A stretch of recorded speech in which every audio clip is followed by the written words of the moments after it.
So the broad question is, what is the cooking sector doing to support SMEs involved in developing improved biomass solutions?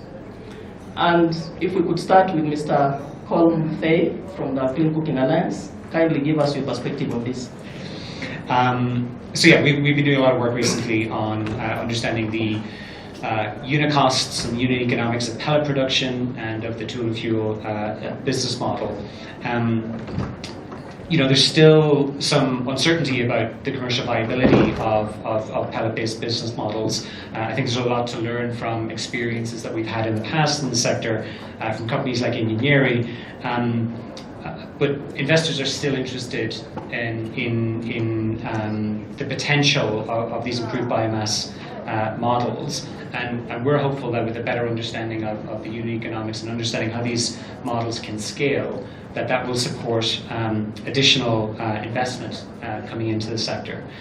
So one of the things that we're working on, you mentioned this morning, Faith, some labeling initiatives. We're also thinking about labeling and how can initiatives to provide improved labeling of products, including on biomass stoves, how can that help to communicate to the consumer which of these products perform best with respect to emissions reductions. So those are some of the things that CCA is working on, at least, to support SMEs in the sector. Yeah, I carry on? same question. Okay, thank you very much. So what we've been doing at GIZ, NDEV, and GCF at the same time is to help SMEs to have a quality product on the market. So one of the things to do is that we know there is the CAP standard for biomass stoves, measuring performance. So we help them with innovation. If they have a new stove that they would like to improve, that they meet the standards, we pay for the QD testing tests, or we take them to university for testing, rapid testing. So one thing is the innovation. The second thing we do is the capacity building of SMEs. So we help them with financial literacy so they can understand, to get linkages to financial institutions, to get access to finances. We also give them business skills so that they can manage their business better. And we also give them technical skills so that they can understand the nature of the business they're getting in. They can seek other partnerships if they need to do that. The other thing we do is a little bit of awareness creation. We can actually specifically carry out, so like the ministry was doing this behavior change campaign, based building on that, we're doing a lot of awareness creation, and we're working specifically with SMEs so they can tailor make their own awareness campaigns to suit their environment based on their target market. For practical action, we've been working with the micro and small and medium enterprises for a very long time. In fact, I think even before I joined Practical Action, we knew Practical Action as that organization that is working with those entrepreneurs at the micro level, especially at production. Since we're looking at the improved GCOs, those which are fired the ceramic linings and all, we've been showcasing to them on how they can exploit business and market opportunities that is in the clean cooking space. And with the likes of GIZ and CCA now, we've done a lot of work together. And one of the things that we've been known for is especially empowering the women entrepreneurs. We believe as last mile entrepreneurs, they are best suited in terms of taking this agenda of clean cooking to the last mile communities.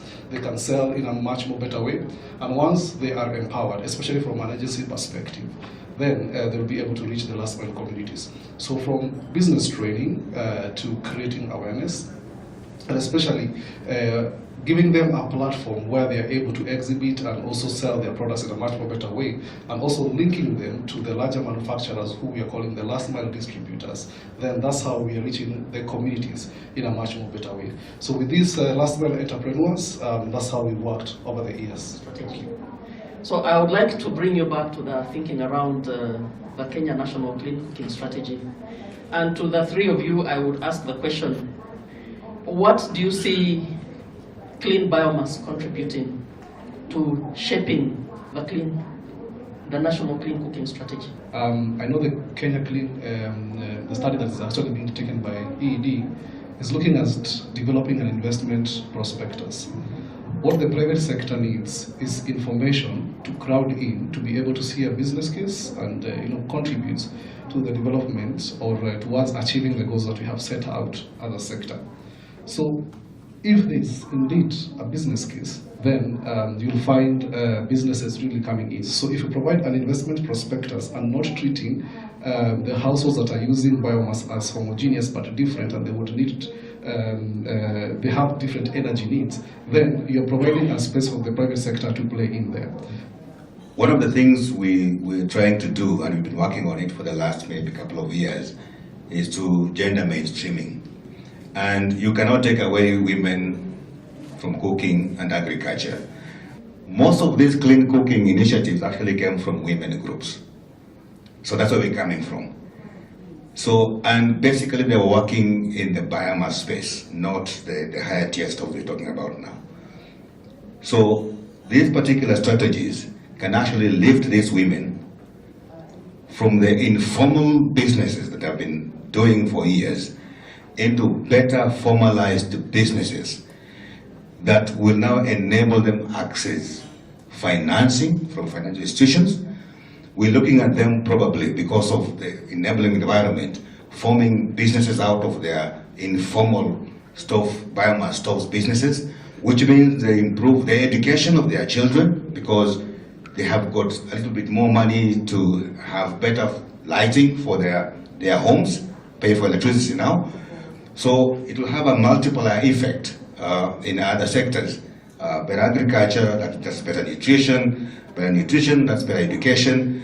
So from where I'm sitting, it's an exciting time if we can get all those things together, if we can understand and pick out things that we can use, especially for those who have been marginalized for a bit longer, especially the women and those who may be living with disabilities.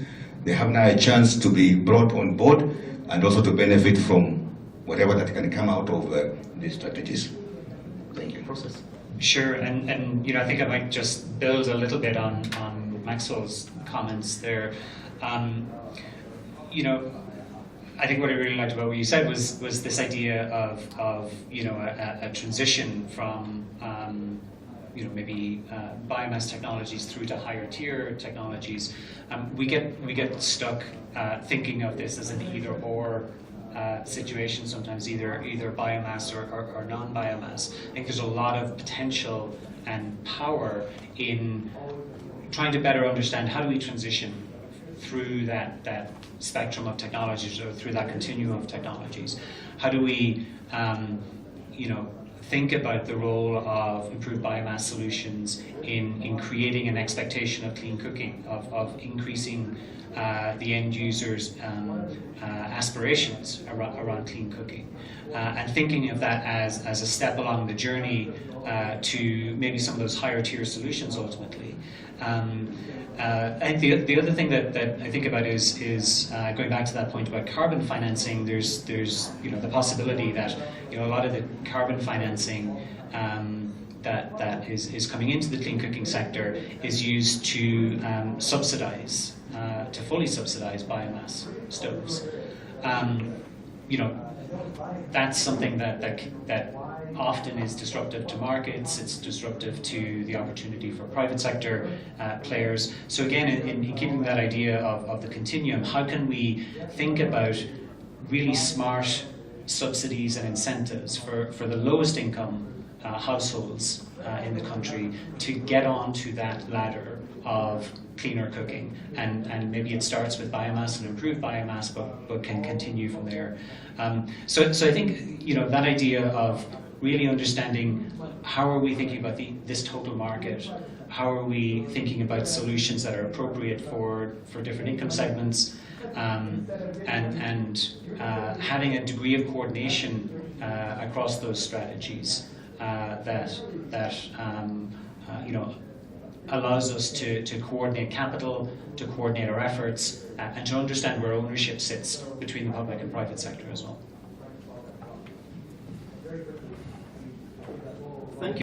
And from Ministry of Energy, we haven't had a formal discussion regarding this. But it becomes worrying when, as a ministry, you hear that one entrepreneur is entering the Kenyan market to distribute 10 million free stoves. That negates the work that the government is doing to develop the Kenyan cook stoves market. Simply because if everybody is going to get a free stove, then why are we even supporting our entrepreneurs to do anything in the Kenyan market? What capacity are we building within our country? What value addition is there to our economy? Because along the value chain of carbon credits, who gets the lion's share of the funds? The end user just gets the stove. Then the distributor and manufacturer, I think the lion's share of the proceeds goes to those people. And these are just a few individuals. So what exactly are we doing to our economy? It is a matter of concern, and I think as government institutions, we need to have a discussion between the Ministry of Energy and Ministry of Environment and the agencies that are supporting carbon credits. We need to come to a consensus. How do we do this without hurting the Kenyan economy? I think that needs to be cleared. So 10 million stoves, if you remember the household census, 2019 census, how many households are in Kenya? 12 million. And then you are giving 10 million stoves to maybe 10 million households. You have covered over and above the rural segment, and you have gone into the urban segment. So really, I don't think this is. Now, if another carbon credit enterprise or facility comes in to join what this other one is doing, and we hear there are many of them that are coming into Kenya. Kenya seems to be fertile ground for this. So what harm? We need to assess the harm that we are going to do to our economy. So that is about a summary of the takeaways that we have had from this discussion. And I would like all of you to join me in appreciating our eminent panelists, Mr. Fay, Mr. Musoka, and Mr. Mwangi. You have done a great job. Thank you very much. And at this point, I would like to close the discussion and wish you a good evening. Thank you very much. Thank you. Thank you. Thank you.